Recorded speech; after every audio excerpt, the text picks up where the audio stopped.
How do you sustain your practice? How do you manage financially to keep being an artist? Well, that's always ongoing,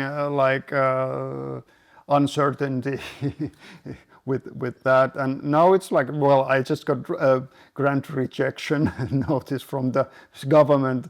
So, for example, next year I'm still not sure how I will manage. But last years I've been making by quite well. Like I've gotten some grants, and I also do some teaching work. And right now I'm actually in Aalto University as a like part-time responsible teacher. They're doing some more like administrative stuff.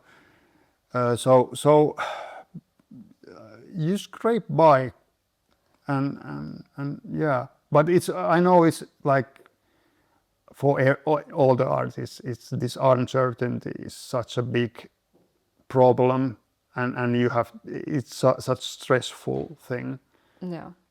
You must know. I know very well, for sure. Yeah. Yeah. And I mean, there has been the grant system here that I haven't been benefiting that much from, but I have gotten like a couple of times maybe some support from that. But the rest of the time you have to find ways, for sure, and do other jobs. And yeah, have you had other jobs that are well, unrelated or maybe vaguely related? Well, I've been, as I said, I've been teaching in Aalto University, these like arts courses for BA students, and for maybe 5 years now, or 5 or 6 years. I started 2018, so it's almost 7 years actually.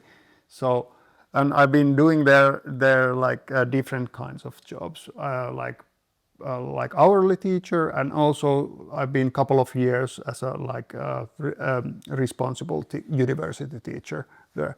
So that's been because it's connected to my profession, because I teach like art. So So in that sense, it's been really good work. But I have been working also in library and stuff like that. In my early days after graduating, I worked in a library quite long time, I think. And it was like these very, very short part-time jobs. And that was like really hard, because first, I think it's very common that first 6 years or something, you don't get any grants, and then you start to get a little bit.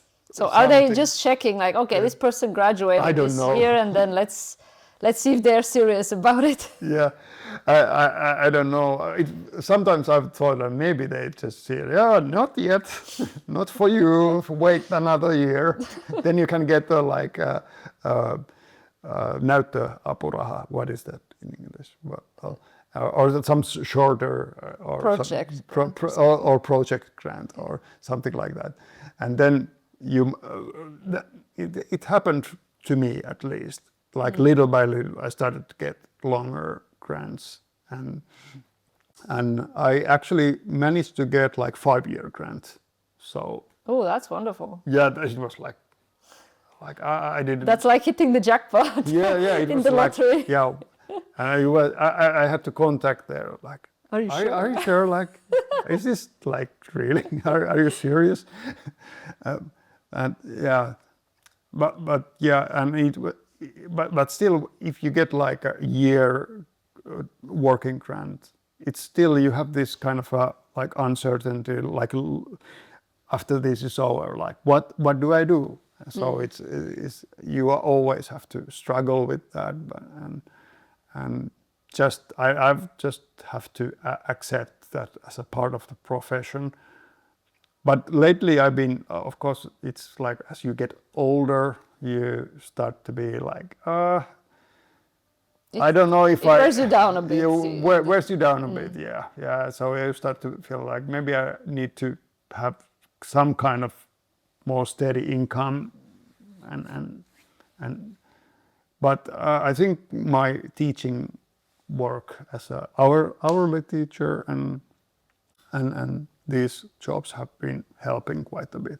Yeah, we mentioned in the beginning a bit about the having a community or not around you. Is that something that's important to you? Well, sometimes I feel that I really miss that, to having some more of a community, but I'm quite a recluse myself maybe, and like to spend time by myself. So but of course it's always that especially now after the big exhibition, as you kind of feel alone and feel like it would be so much easier if you would have this kind of community. And I've been more in sort of a community by like I used to be in more connection with for example in Huuto Gallery, and I was there in actually chairperson of the board.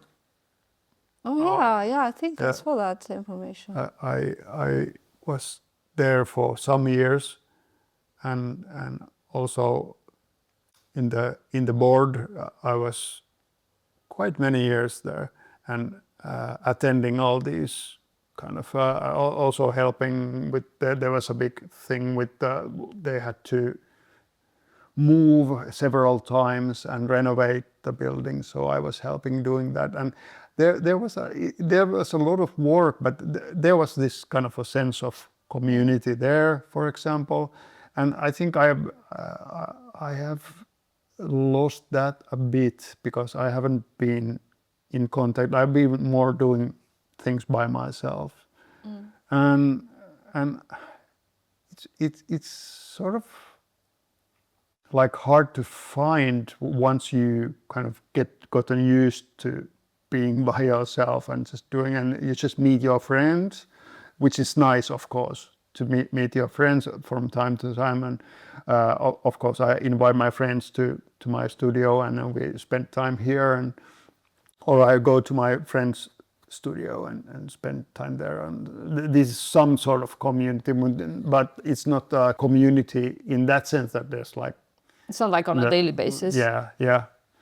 And I think that it's quite difficult to combine this kind of at least how I create art and this communal kind of actions, like but it would be nice to have the very long answer to simple question.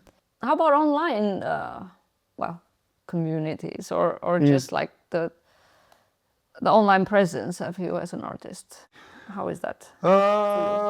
Yeah, I've been quite active like some years ago, or like when I have like exhibitions, then I'm usually more active, of course, promoting my exhibition and stuff. But actually, like maybe last year, just exception was the exhibition I had. Then I was like posting things, but I've been more like kind of tired of this like social media. Maybe it has turned to this, like there's also like you get all these like things you don't want to see, and it kind of like takes your focus away. No. And I've gotten a bit tired, and even like thinking of like getting rid of all my social media accounts and stuff. But still, I know that it's such an important tool to promote my projects, and also see, of course, other people's projects and exhibitions. Like I would be completely unaware of all the like openings and stuff like that if it weren't for example Facebook or Instagram. And also it's really nice to post some, like I use mostly like Insta stories, and it's just like usually nowadays it's just with my dog and just with the dog doing something. And I mean, it is also very easy to post an Insta story. yeah, It doesn't take a lot. Yeah. And it's just temporary, so it's... Yeah. That's also like a big thing for me because, well, nowadays it's a little bit because of the AI and everything. You know, it's just like how all this material will be processed, like by these companies. So I'm kind of paranoid a little bit about that. Like I have all of my works almost like in I have posted some pictures in social media, and I know that AI robots will probably not start building these ceramic ovens based on my like copying my wooden sculptures or cars or whatever, and but still it's like it becomes part of this kind of like usable material. And they definitely already went through all your pictures. Yeah. I know that. So that's also like something like maybe it's like I don't know how I feel about that, and so should I just have my own web page? But they will copy from there as well. So it's like, you can. It's a bit conflicting, isn't it? Like in your works, you said you're looking for this conflict, like here it is in the real life. Yeah. That's I should enjoy it because I enjoyed conflict in my works. So maybe I enjoy. Or take that conflict in your work picture or something. Yeah. I have had these kind of projects as well, like because I've used like different methods like video and stuff. Maybe I do some kind of multimedia thing or something based on this conflict of I don't know.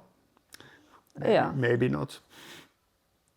But you do have your webpage, and that's something that stays there. Yeah. That's because there are some artists nowadays who don't have websites. They only there are many have Instagram or something. Yeah, and I'm old school that way. That I really like to have web page of my own, and sometimes I also use the web page as like if I want to do some like separate sale events, and I have my own like selling page. You have a web shop? Well, not now, but it's like temporary. Like I've had this like, kind of and I have this kind of a template there that I can use if I want to. This is, by the way, something that I should maybe ask more about, because I have asked people about their website and an online presence, but it's an interesting point that, like, being an artist and having a web shop. I know there are few artists who do that, but there are not that many, and it's a bit of a that's giving me ideas for the future.